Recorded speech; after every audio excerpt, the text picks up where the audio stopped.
नमस्कार, मी अनुराधा तांबोळकर. आपली संस्कृती बाय अनुराधा या चॅनलमध्ये तुमचं खूप खूप स्वागत आहे. सध्या पौष महिना चालू आहे आणि पौष महिना म्हटल्यावर बऱ्याच जणांच्या मनात असं असतं की पौष महिना चांगला नाही, त्याच्यामध्ये लग्न कार्य करू नये, वास्तुशांत करू नये, अशा अनेक गोष्टी आपल्या जाणकार मंडळी किंवा घरातली मोठी माणसं किंवा काय गुरुजीसुद्धा आपल्याला बऱ्याच वेळेला सांगतात किंवा आजूबाजूचे इतर मंडळी म्हणतात की अरे पौष महिना आहे, हे काही वास्तुशांत करू नको किंवा लग्नाला मुहूर्त नाही, अशा अनेक गोष्टी आपल्याला कळत असतात. त्यामुळेच आपल्याला पौष महिन्यामध्ये शंका, भीती किंवा काही गैरसमज आपल्या मनामध्ये असतात.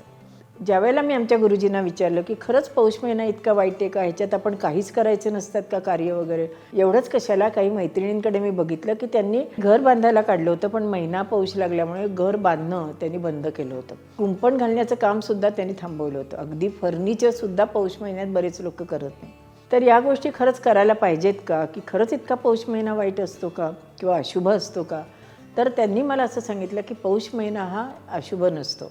आपल्याकडे 12 महिने सूर्य हा प्रत्येक नक्षत्रात जात असतो आणि त्याप्रमाणे त्या महिन्याचं, म्हणजे मराठी महिन्याचं बरं का, आपण त्याला नाव देतो. समजा ज्येष्ठ नक्षत्रामध्ये सूर्याने प्रवेश केला तर तो ज्येष्ठ महिना येतो. अशी ही 12 महिन्याची नावं आपली पडलेली आहेत.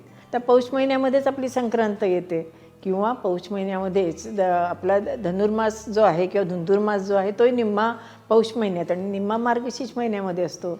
पौष महिन्यामध्ये शाकंभरी नवरात्रसुद्धा बसलं जातं. म्हणजे काय की जितकं आपल्याला अशुभ पौष महिना वाटतो तितका अशुभ नसतो. मग पौष महिन्यामध्ये करायचं काय, हाही प्रश्न पडतो.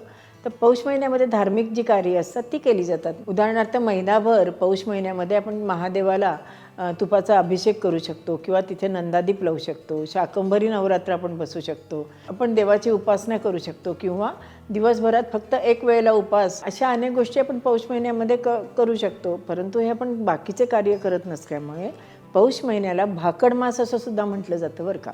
आणि तुम्हाला माहिती आहे का की पौष महिन्यात शुक्ल त्रयोदशीला श्री खंडोबा आणि म्हाळसादेवीचं सुद्धा लग्न झालेलं आहे आणि तो सुद्धा अगदी मोठा लग्न सोहळा केला होता बरं का. म्हणजेच काय की पौष महिन्याबद्दल जी आपल्या मनामध्ये भीती असते, शंका असते, ती काढायला काही हरकत नाही.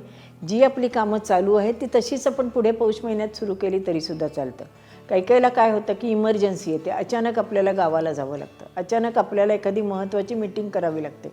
मग अशा वेळेला हा पौष महिना आहे म्हणून ती मीटिंग रद्द करणे किंवा ते काम रद्द करणे किंवा गावाला जाणे टाळणे, या गोष्टी करण्याची काहीही आवश्यकता नाही.